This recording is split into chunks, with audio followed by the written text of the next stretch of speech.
Good morning दोस्तों, आपके अपने YouTube चैनल परीक्षा प्रदेश में मैं आप लोगों का स्वागत करता हूं। आप लोगों से निवेदन है, यदि आप लोगों ने अभी तक चैनल को सब्सक्राइब नहीं किया है तो चैनल को सब्सक्राइब कर लें और बेल आइकन को प्रेस कर दें, जिससे कि कोई भी वीडियो अपलोड हो सर्वप्रथम आपके पास नोटिफिकेशन पहुंचे और आप लोग उसका लाभ उठा सकें। दोस्तों, हम लोग मध्यकालीन भारत का इतिहास पढ़ रहे थे। हम लोगों ने दिल्ली सल्तनत पढ़ना शुरू किया था और दिल्ली सल्तनत में हम लोगों ने पहले वंश के विषय में अर्थात मामलुक वंश को पढ़ना स्टार्ट कर दिया था। मामलुक वंश के परिचय को हम लोगों ने पढ़ा दोस्तों।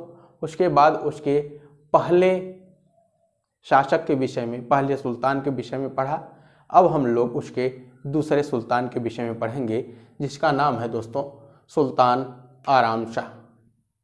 सुल्तान आराम शाह दोस्तों, यह 1210 से 1211 के मध्य शासन करता है दोस्तों।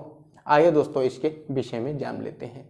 ऐबक की मृत्यु के पश्चात लाहौर के जो अमीर थे दोस्तों, उन लोगों ने आराम शाह को ऐबक का उत्तराधिकारी मनोनीत कर दिया। अर्थात आराम शाह को इन लोगों ने मामलुक वंश के गद्दी पर बैठा दिया और उसे सुल्तान घोषित कर दिया दोस्तों। आराम शाह से ऐबक का संबंध स्पष्ट नहीं है, परंतु विद्वान उसे ऐबक का पुत्र मानते थे। कुछ विद्वान उसे ऐबक का पुत्र मानते थे दोस्तों और कुछ विद्वान उसे ऐबक का भ्राता मानते थे। लेकिन आइए दोस्तों आगे चलते हैं कि आराम शाह एक अयोग्य शासक एवं कमजोर शासक निकला दोस्तों। आराम शाह एक अयोग्य एवं कमजोर शासक सिद्ध हुआ दोस्तों, जबकि उस समय मामलुक वंश को एक अच्छे शासक की आवश्यकता थी। उस समय मामलुक वंश की सत्ता धीरे धीरे गर्त में जा रही थी और उसी समय आराम शाह को शासन की गद्दी पर बैठा दिया गया दोस्तों। लेकिन उस समय मजबूत शासक की ज़रूरत थी।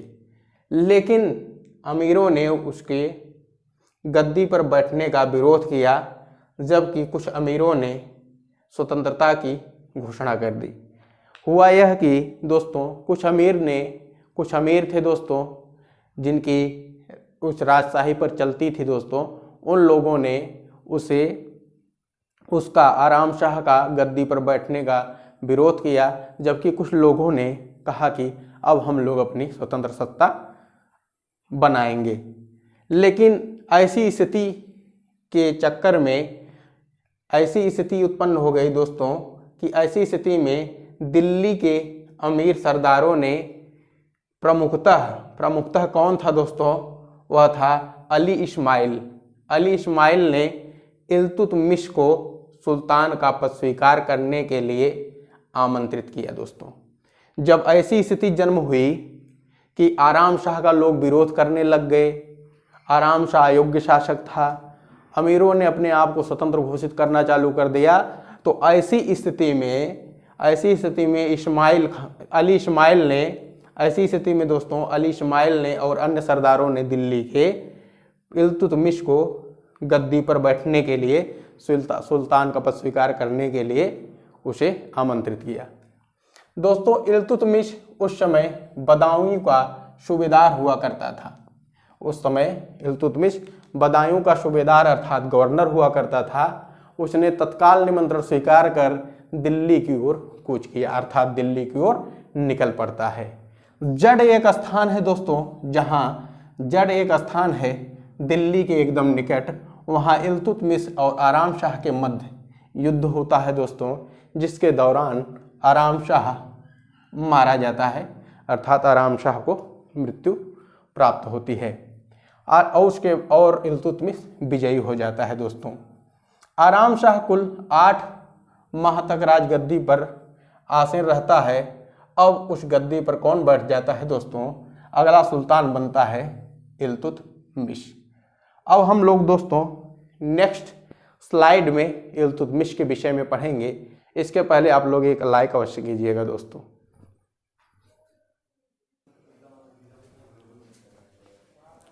आइए दोस्तों, अब हम लोग मामलुक वंश के अगले शासक के विषय में जानेंगे, जिसका नाम है सुल्तान शमसुद्दीन इल्तुतमिश। शमसुद्दीन इल्तुतमिश के विषय में जानेंगे। इसका टाइम पीरियड है दोस्तों 1211 से 1236 ईस्वी तक है दोस्तों। आइए दोस्तों देख लेते हैं इसके विषय में। इल्तुतमिश जो था दोस्तों यह इल्वरी तुर्क था। इल्तुतमिश जो था यह इल्वरी तुर्क था, जो तुर्कों की 64 शाखाओं में एक था दोस्तों।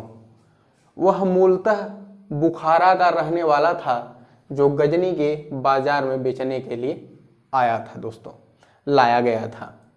हुआ यह था दोस्तों कि तुर्कों की कुल 64 शाखाएं थी, जिसमें से दोस्तों एक इल्वरी तुर्क की शाखा थी। उस शाखा का दोस्तों इल्तुतमिश था और यह मूलतः बुखारा का रहने वाला था। व्यापारी ने उसे गजनी के व्यापार में एक व्यापारी ने उसे गजनी के बाजार में बेचने के लिए लाया था। इल्तुतमिश को गोरी ने खरीदने का प्रयास किया, लेकिन असफल रहा, जिसके कारण गोरी ने गजनी के बाजार में गुलामों के बेचने पर प्रतिबंध लगा दिया दोस्तों। देखिए, बहुत ही महत्वपूर्ण स्टेटमेंट में क्वेश्चन आ सकता है दोस्तों कि गुलामों पर बेचने के लिए गजनी पर प्रतिबंध किसने लगाया था दोस्तों?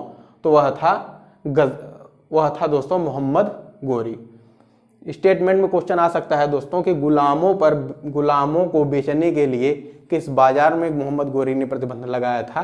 तो वह था दोस्तों गजनी में। तो दोस्तों आइए दोस्तों नेक्स्ट देखते हैं। इल्तुतमिश को फिर दिल्ली के बाजार में लाया गया दोस्तों, जहां उसे ऐबक ने खरीदा। दिल्ली के बाजार इसे बेचने के लिए लाया गया दोस्तों, जहां पर ऐबक ने इसे खरीद लिया था। नेक्स्ट है दोस्तों, ऐबक ने उसे विभिन्न पदों पर नियुक्त किया दोस्तों, विभिन्न पदों पर नियुक्त किया, जो है दोस्तों इसमें अमीर ए शिकार और दोस्तों दूसरा है अमीर ए ग्वालियर और इक्तादार और बदायूं का सूबेदार के रूप में उसे नियुक्त किया गया दोस्तों इल्तुतमिश को। गोरी के निर्देश पर इल्तुतमिश को ऐबक ने दासता से मुक्त कर दिया। गोरी के कहने पर ऐबक ने इल्तुतमिश को दासता से मुक्त कर दिया दोस्तों। सुल्तान बनने के पश्चात ऐबक ने अपनी एक पुत्री का विवाह इल्तुतमिश से कर दिया और अपना दामाद बना लिया। उसे बदायूं का गवर्नर नियुक्त कर दिया दोस्तों। दामाद बनाने के पश्चात ऐबक ने उसे अर्थात इल्तुतमिश को बदायूं का सूबेदार नियुक्त कर दिया। दोस्तों इल्तुतमिश ने कुछ उपाधियां ग्रहण की थी, आइए देख लेते हैं। इल्तुतमिश की जो उपाधियां थी दोस्तों, अमीर उल उमरा और सुल्तान ए आजम की उपाधि इसने ली थी दोस्तों। इल्तुतमिश का अर्थ क्या होता है दोस्तों? इल्तुतमिश का अर्थ होता है दोस्तों साम्राज्य का स्वामी। इल्तुतमिश का अर्थ होता है दोस्तों साम्राज्य का स्वामी होता है। आइए दोस्तों इल्तुतमिश की कुछ उपलब्धियों के विषय में। ये हो गए दोस्तों उपाधियां और ये हो गई उपलब्धियां। इल्तुतमिश की उपलब्धियों के विषय में जानेंगे दोस्तों। यह है दोस्तों प्रथम चरण, जो 1211 से 1220 तक चलता है दोस्तों। इसके उपलब्धियों में इसने अपने विरोधियों के विरुद्ध संघर्ष किया। हुआ यह था दोस्तों, जब आराम शाह शासन पर बैठता है, लाहौर के अमीर उसे शासन गद्दी पर बैठाते हैं, लेकिन उसका विरोध कुछ सरदार करते हैं और कुछ सरदार स्वतंत्र होना चाहते हैं। तब उस समय इल्तुतमिश को आमंत्रित किया जाता है और इसके आमंत्रण से यह आराम शाह को मार करके गद्दी पर बैठता है। उसके बाद इसके विरुद्ध जो है कुछ विरोधी उत्पन्न हो जाते हैं, जैसे लाहौर के अमीर और अन्य अमीर सरदार। तो होता यह है कि उनसे इल्तुतमिश का संघर्ष होता है, इल्तुतमिश उन्हें दबा देता है, अर्थात उस संघर्षों में इल्तुतमिश विजयी होता है। फिर दोस्तों याल्दौज के विरुद्ध भी इसका संघर्ष होता है दोस्तों। अन्य संघर्षों के विषय में दोस्तों हम लोग नेक्स्ट स्लाइड की तरफ चलेंगे और अन्य संघर्ष इसके देखेंगे।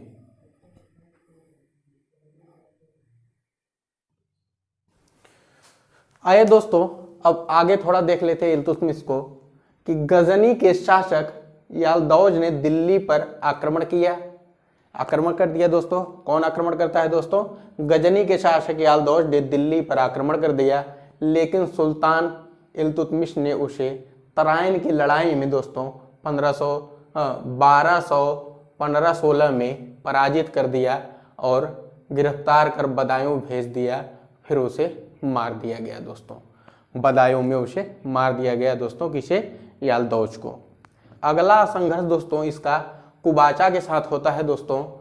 आइए देख लेते हैं दोस्तों। मुल्तान के शासक कुबाचा ने लाहौर पर आक्रमण कर दिया, लेकिन लाहौर के प्रभारी नासिरुद्दीन महमूद, लाहौर का प्रभारी उस समय कौन था दोस्तों? नासिरुद्दीन महमूद था, जो सुल्तान का पुत्र था। उसने कुबाचा को पराजित कर दिया दोस्तों। कब किया? 1217 में।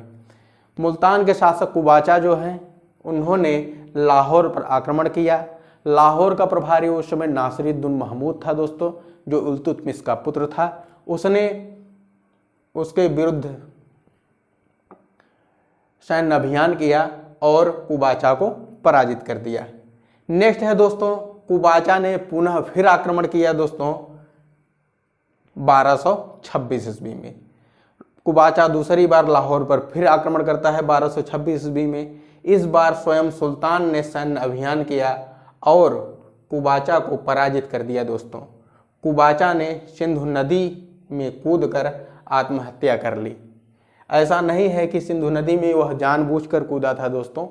जब वह पराजित हो जाता है तो वह भागने का प्रयास करता है।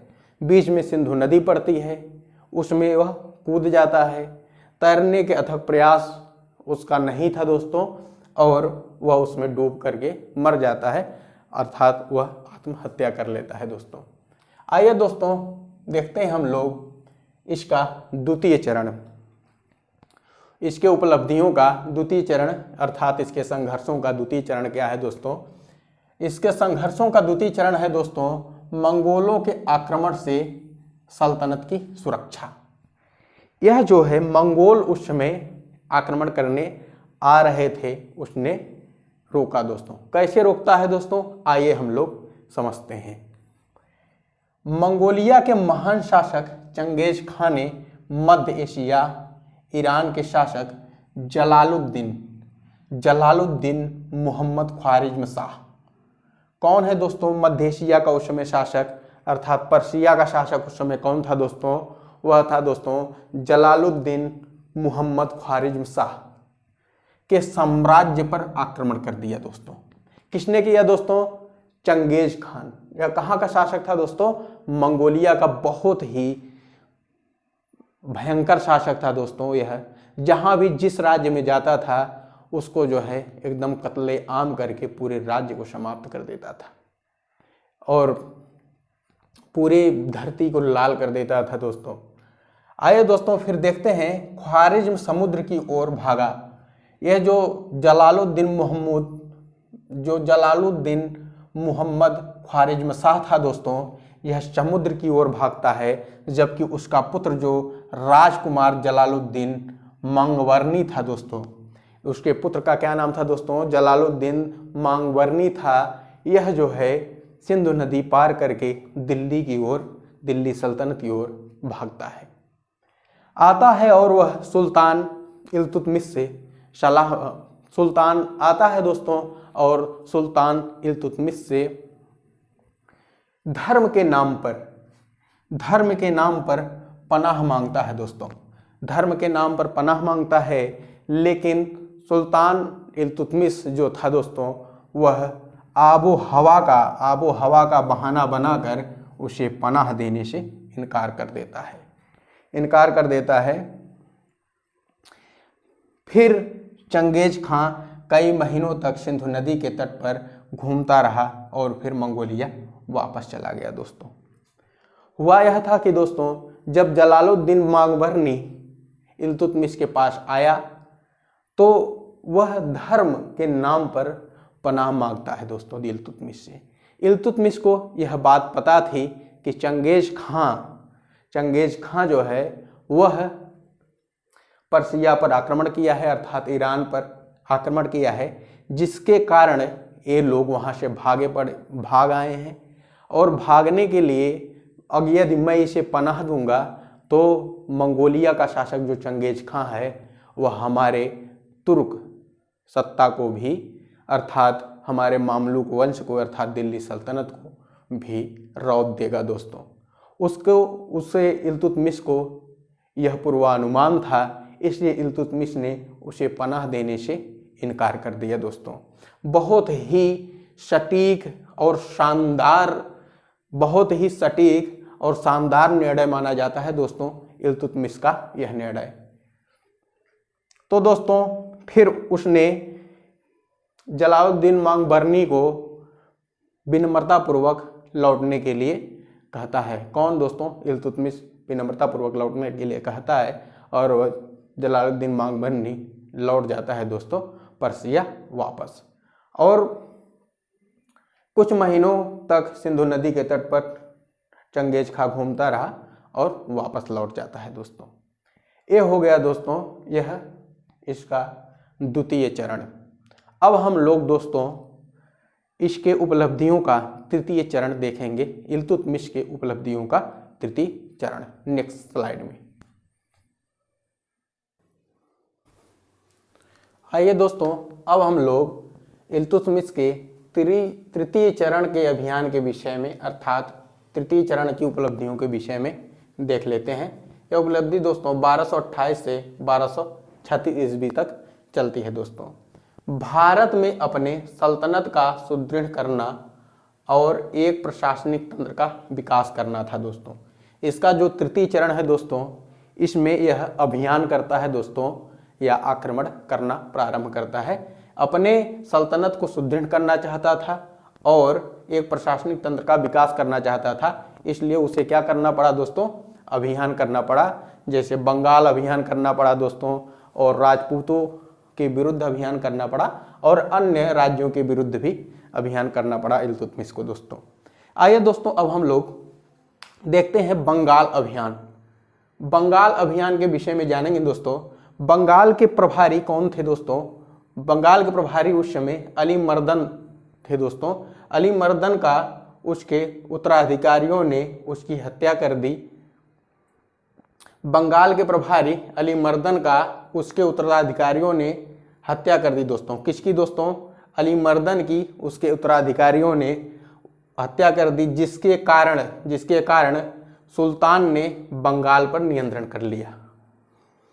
हुआ यूं कि जो अली मर्दन के उत्तराधिकारी थे दोस्तों, उन लोगों ने राज्य को अपना बनाने के लिए अली मर्दन की हत्या कर दी, लेकिन इससे सुल्तान खुश नहीं हुए। उन्होंने बंगाल पर आक्रमण किया और बंगाल पर नियंत्रण कायम कर लिया और अपने बड़े पुत्र नासिरुद्दीन महमूद को बंगाल का सूबेदार नियुक्त कर दिया दोस्तों।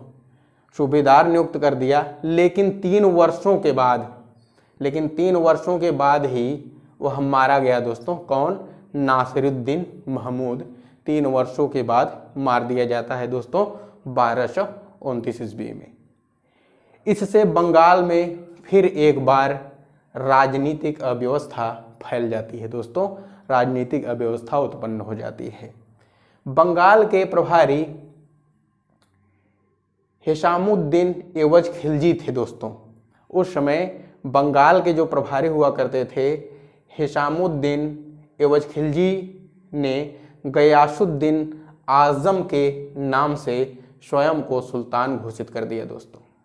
गयासुद्दीन आजम के नाम से स्वयं को सुल्तान घोषित कर दिया और 1230 में इल्तुतमिश ने पुनः बंगाल पर अभियान किया दोस्तों।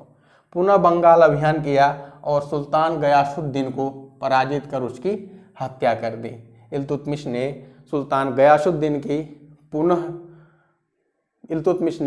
गयासुद्दीन को पराजित कर उसकी हत्या कर दी और मलिक अलाउद्दीन जानी को बंगाल का सूबेदार नियुक्त कर दिया दोस्तों। मलिक अलाउद्दीन जानी को बंगाल का सूबेदार नियुक्त कर दिया। इस प्रकार बंगाल पर सल्तनत की सत्ता कायम हो गई। अब पूर्णतः बंगाल सल्तनत में आकर के मिल गया दोस्तों। नेक्स्ट है दोस्तों राजपूत राज्यों के विरुद्ध अभियान।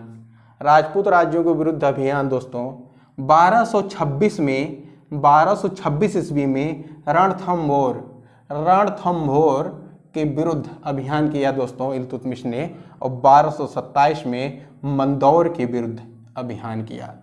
इस प्रकार अन्य राजपूत राज्यों के विरुद्ध भी अभियान किया दोस्तों इसने, और राजपूत राज्यों को सुल्तान की सर्वोच्चता स्वीकार करनी पड़ी, या राजपूत राज्यों ने सुल्तान की सर्वोच्चता स्वीकार कर ली। अब दोस्तों हम लोग इसके आगे नेक्स्ट स्लाइड में पढ़ेंगे, लेकिन उससे पहले आप लोग वीडियो को एक बार लाइक अवश्य कीजिए दोस्तों। आइए दोस्तों नेक्स्ट स्लाइड की तरफ बढ़ते हैं। आइए दोस्तों हम लोग अन्य राज्यों के विरुद्ध अभियान देखेंगे। इल्तुतमिश जो है अन्य राज्यों के विरुद्ध अभियान करता है दोस्तों। 1235 ईस्वी में यह मालवा के विरुद्ध अभियान करता है, और इस अभियान के दौरान उज्जैन के प्रसिद्ध महाकाल मंदिर को यह लूट लेता है। कौन दोस्तों? इल्तुतमिश। 1235 ईस्वी में मालवा के विरुद्ध अभियान करता है, वहां पे उज्जैन के प्रसिद्ध मंदिर महाकाल मंदिर को लूटता है दोस्तों इल्तुतमिश। दोस्तों आइए दोस्तों, सुल्तान ने गुजरात के विरुद्ध भी अभियान किया, लेकिन यह अभियान सफल रहा। गुजरात में जाकर के इल्तुतमिश असफल हो जाता है दोस्तों। नेक्स्ट है दोस्तों गंगा यमुना दोआब अभियान। गंगा यमुना दोआब अभियान है दोस्तों। सुल्तान ने उत्तर प्रदेश से बिहार के क्षेत्र में सैनिक अभियान किया, और इस क्रम में बदायूं, कन्नौज, काशी, अवध, चंदावर, रुहेलखंड आदि पर नियंत्रण कायम कर लिया दोस्तों। कहाँ पर दोस्तों? बदायूं, कन्नौज, काशी, अवध, चंदावर और रुहेलखंड आदि क्षेत्रों में इसने अपना नियंत्रण कर लिया इल्तुतमिश ने दोस्तों। आइए दोस्तों प्रशासनिक तंत्र का विकास देख लेते हैं। इल्तुतमिश किस प्रकार से प्रशासनिक तंत्र का विकास करता है दोस्तों। सर्वप्रथम देखेंगे दोस्तों, सुल्तान इल्तुतमिश ने बगदाद के खलीफा से मंसूर प्राप्त किया दोस्तों। मंसूर प्राप्त किया दोस्तों कब? 18 फरवरी 1229 को मंसूर प्राप्त करता है। खलीफा ने सुल्तान को नासिर अमीर उल मोहिनी अर्थात मुसलमानों का प्रधान और खलीफा का सहायक की उपाधि दी दोस्तों। किस उपाधि से खलीफा ने इसे सम्मानित किया दोस्तों? नासिर अमीर उल मोहिनी की उपाधि से सम्मानित किया। उसका अर्थ क्या होता है दोस्तों? उसका अर्थ होता है मुसलमानों का प्रधान और खलीफा का सहायक नियुक्त कर दिया। और यह दोस्तों नेक्स्ट पॉइंट देखते हैं, वह दिल्ली सल्तनत का प्रथम सुल्तान था जिसने मंसूर प्राप्त किया दोस्तों। यह दिल्ली सल्तनत का प्रथम सुल्तान था दोस्तों जिसने मंसूर प्राप्त किया। यही कारण है कि उसे प्रथम वैधानिक शासक माना गया। किसको दोस्तों? इल्तुतमिश को प्रथम वैधानिक शासक माना गया, क्योंकि यह प्रथम दिल्ली की सल्तनत का शासक था दोस्तों जिसने खलीफा से मंसूर प्राप्त किया। इसके पहले 2 दिल्ली सल्तनत के शासक थे दोस्तों, कुतुबुद्दीन ऐबक और आराम शाह। इन लोगों ने खलीफा से मंसूर प्राप्त नहीं किया था। नेक्स्ट है दोस्तों तुर्कान-ए-चहलगामी का निर्माण किया दोस्तों। इसने तुर्कान-ए-चहलगामी का निर्माण किया। उसने 40 तुर्कों की गुलामों का एक समूह बनाया दोस्तों। एक समूह बनाया जिसे तुर्कान-ए-चहलगामी कहा गया दोस्तों, और उनको एक प्रमुख प्रशासनिक पद प्रदान किया दोस्तों।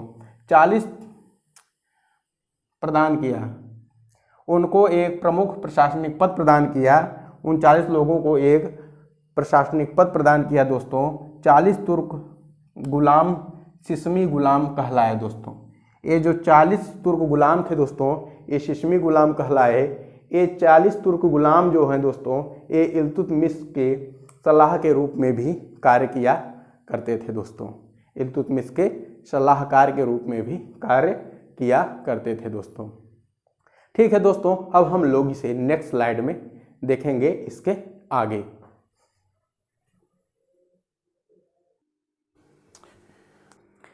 इल्तुतमिश जो था दोस्तों वह फारसी राजस्व सिद्धांत से प्रेरित था। यही कारण है कि उसने अपनी पुत्री रजिया को अपना उत्तराधिकारी चुना। लेकिन इस्लामी परंपरा में महिला को शासिका बनने का अधिकार नहीं था।